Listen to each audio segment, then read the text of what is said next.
sedang mengupayakan adanya kebijakan tax amnesty. Buat tim task force bersama atau tim gabungan yang dikoordinasikan oleh Menteri Keuangan bersama dengan Dirjen Pajak karena satu entitas yang beranggotakan Jaksa Agung, Kapolri, PPATK, Menteri Hukum dan HAM, Bank Indonesia, OJK, dan Deplu. Saya pikir dalam waktu dekat akan segera direalisir. Akan dirapatkan Pak ya di Oh sana? iya. Yang lalu sebenarnya sudah ada rencana untuk rapat itu, tapi nampaknya Pak Presiden kan berubah. Yang namanya offshore company itu tidak semuanya itu berlatar belakang untuk melakukan kejahatan. Ada juga yang tidak, katakan misalnya untuk menghindari pajak ganda.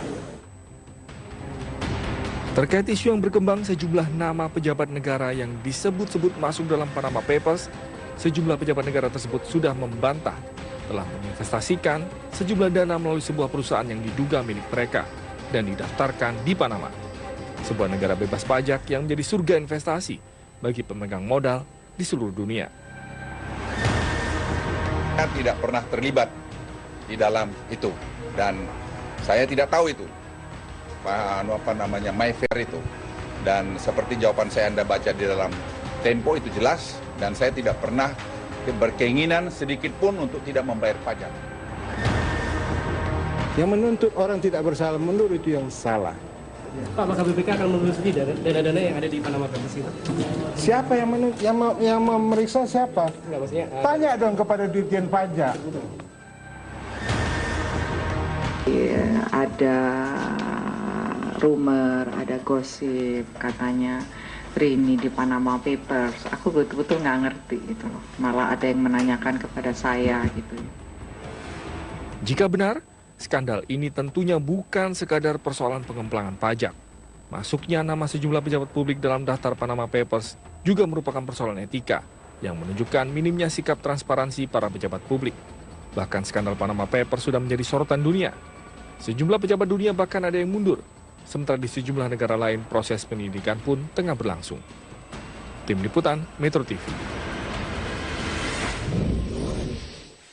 Kami hadirkan dialog dengan tema Presiden terusik Panama Papers dengan sejumlah narasumber. Yang bersama saya adalah Bapak Justinus Prastowo, Direktur untuk Center for Indonesian Taxation Analysis. Terima kasih Mas Pras sudah bergabung bersama kami. Mbak Andini. Dan sudah bergabung lewat sambungan telepon Bapak M. Yusuf, Kepala PPATK. Selamat malam Pak Yusuf. Malam Mbak Andini. Baik, dan Mas Budi.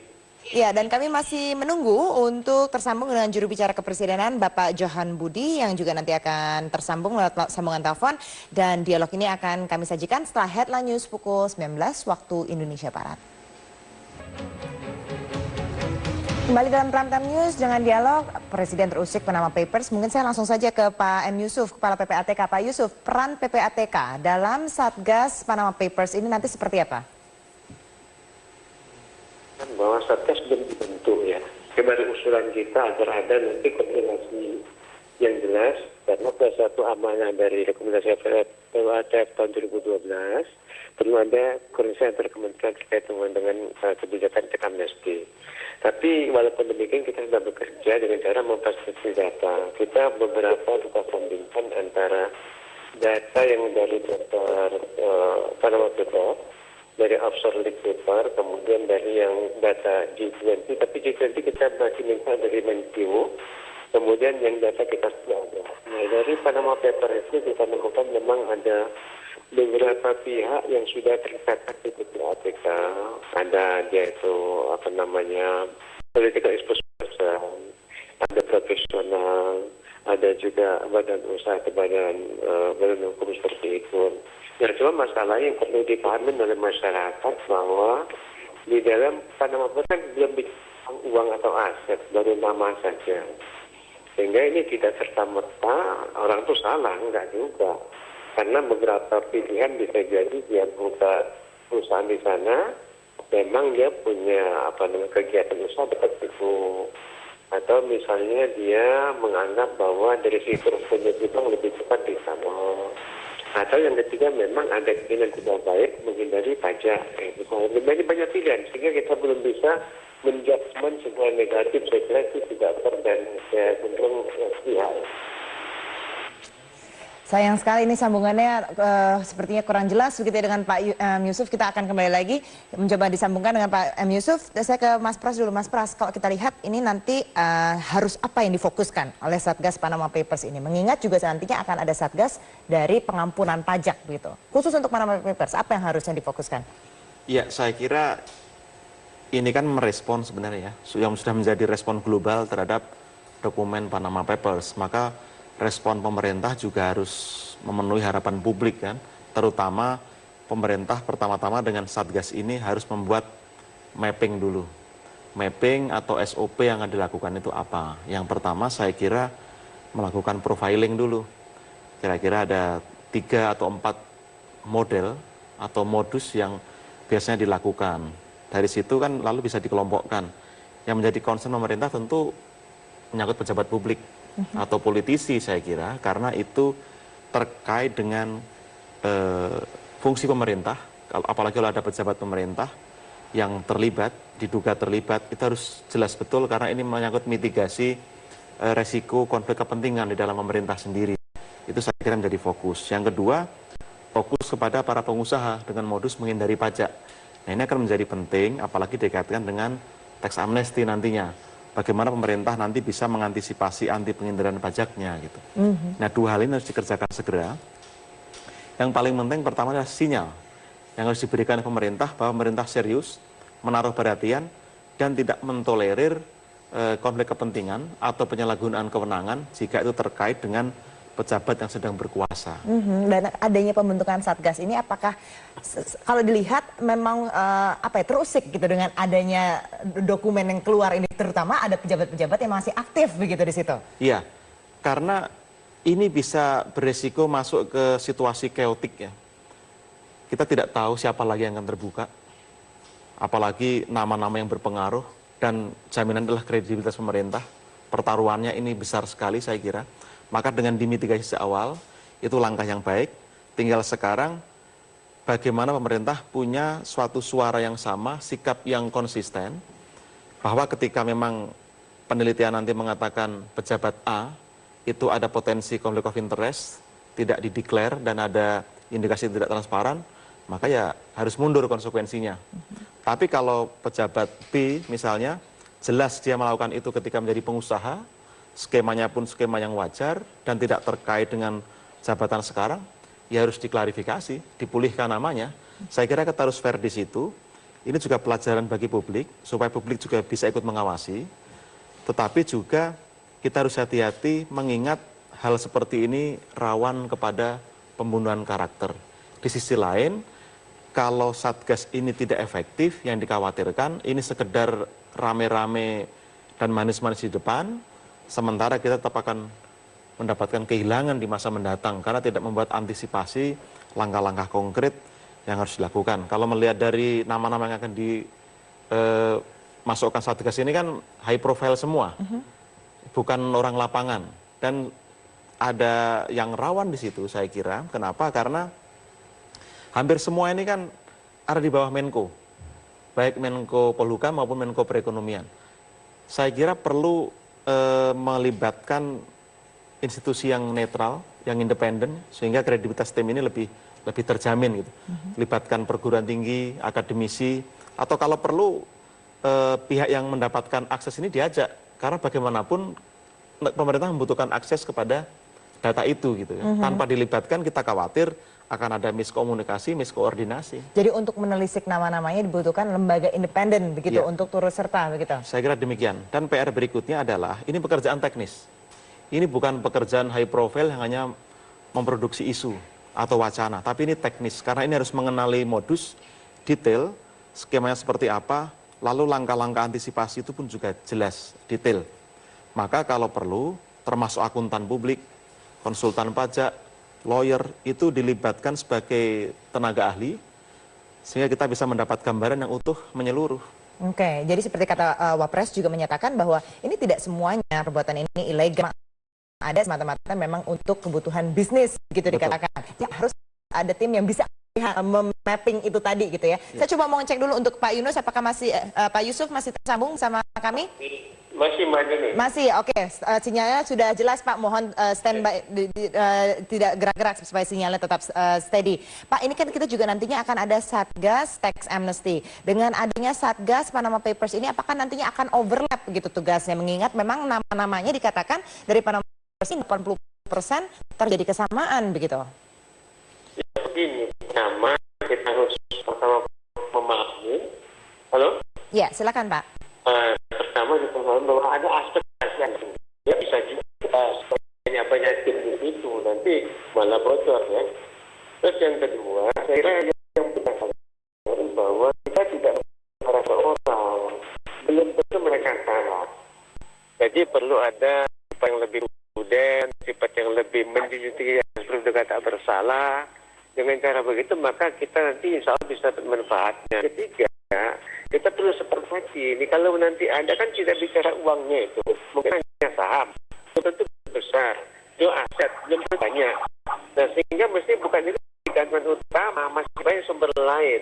Misalnya data dari Obserlik, kemudian lagi data dari BNP, data PPATK sendiri. Saya melihat bahwa kalau kebijakan kita yang mengakomodir aspek offshore tapi mengingat on dari tidak ada juga kepada pihak mungkin perlu diberikan apresiasi. Jadi intinya bahwa semua pihak secara adil dengan konsen yang penuh berpijak kepada kepentingan bangsa dan negara. Dan bagaimana dengan kalau di Satgas Tax Amnesty ini, apakah nama-namanya ini juga nantinya akan bersifat rahasia atau nanti lebih akan terbuka bukan saja gitu siapa-siapa yang punya rekening di mana?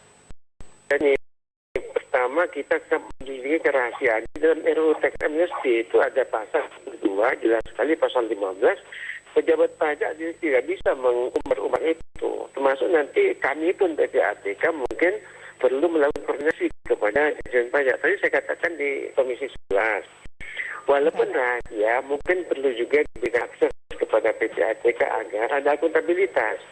Dengan nanti pajak pada saatnya mengatakan bahwa itu kan cuma sekian, kita pembanding. Karena bagaimanapun seperti kata Lord Acton, kalau kewenangan diberikan penuh, cenderung itu kerap. Kita perlu mengantisipasi aspek itu. Nah kemudian tadi saya katakan bahwa ini kan belum tentu nih Mbak, apa kosong kosong atau betul ada, kita belum tahu, ini sudah kebakaran jenggot semua gitu.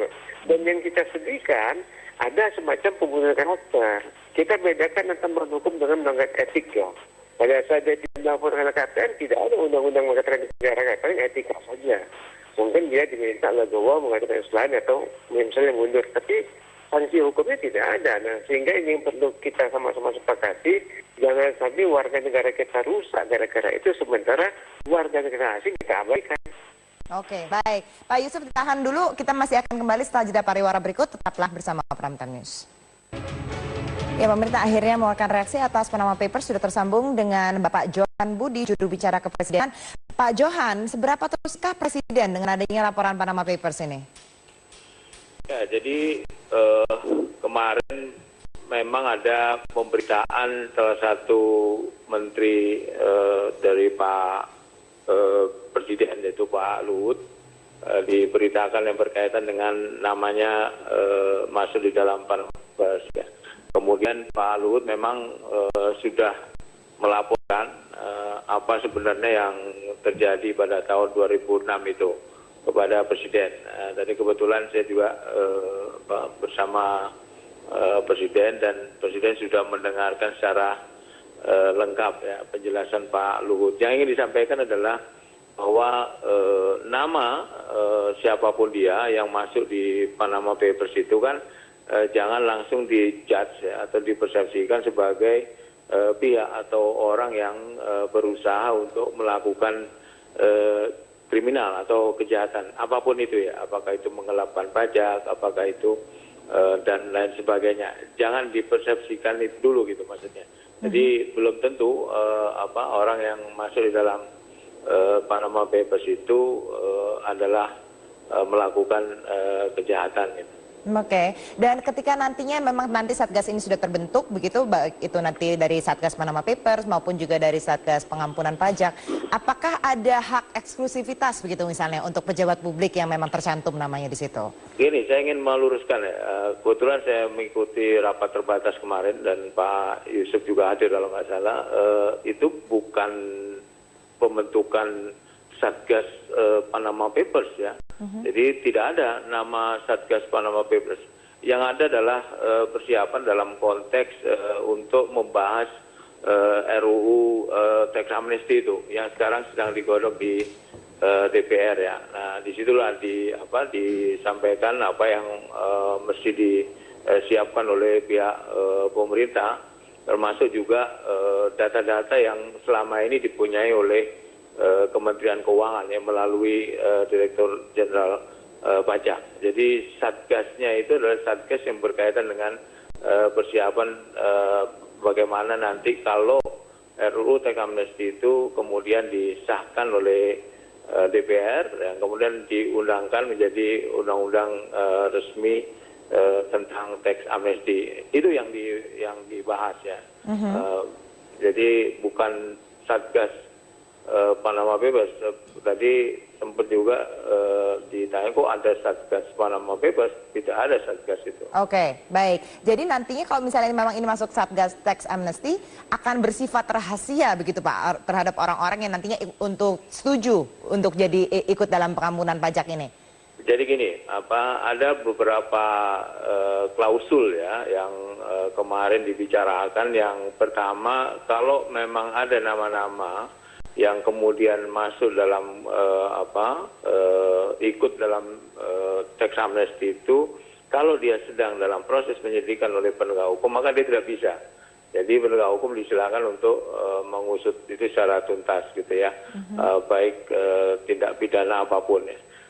Yang kedua adalah pihak-pihak baik dalam konteks perorangan maupun perusahaan yang tidak pernah dilakukan penyelidikan atau penuntutan, maka dia bisa masuk di dalam tax amnesty itu yang kemudian diberi ya semacam pengampunan ya. Nanti ada ukuran-ukurannya yang sekarang dibahas di DPR, berapa persen kemudian kalau dia tidak membayar dalam kurun waktu yang berapa bulan begitu, maka dia bisa didenda berlipat-lipat. Tapi sekali lagi bangunan payung hukum ini kan belum jadi ya, masih dalam tahap pembahasan di DPR. Karena itu masih masih bisa diperdebatkan lah isi pasal-pasal di dalam RUU tax amnesty ini. Tentu depend on DPR juga. Baik, oke. Ke Pak Yusuf. Pak Yusuf, dikatakan memang sebenarnya dari DJP sendiri sebenarnya sudah punya nama sebelum keluar inilah Panama Papers gitu, sekitar 6.000 nama. Kemudian ada kesamaan dengan nama yang dimiliki dengan ada yang data yang dimiliki oleh Panama Papers gitu. Kalau dari PPATK sendiri sudah sejauh mana sih, sudah berapa nama yang sudah ditelisik begitu rekeningnya? Apakah itu memang betul ada tindakan kriminal ataukah memang hanya penghindaran pajak atau seperti apa? Sudah berapa nama, Pak? Pak Yusuf? Sepertinya Pak Yusuf sudah tidak bersama kami, sudah terputus. Saya langsung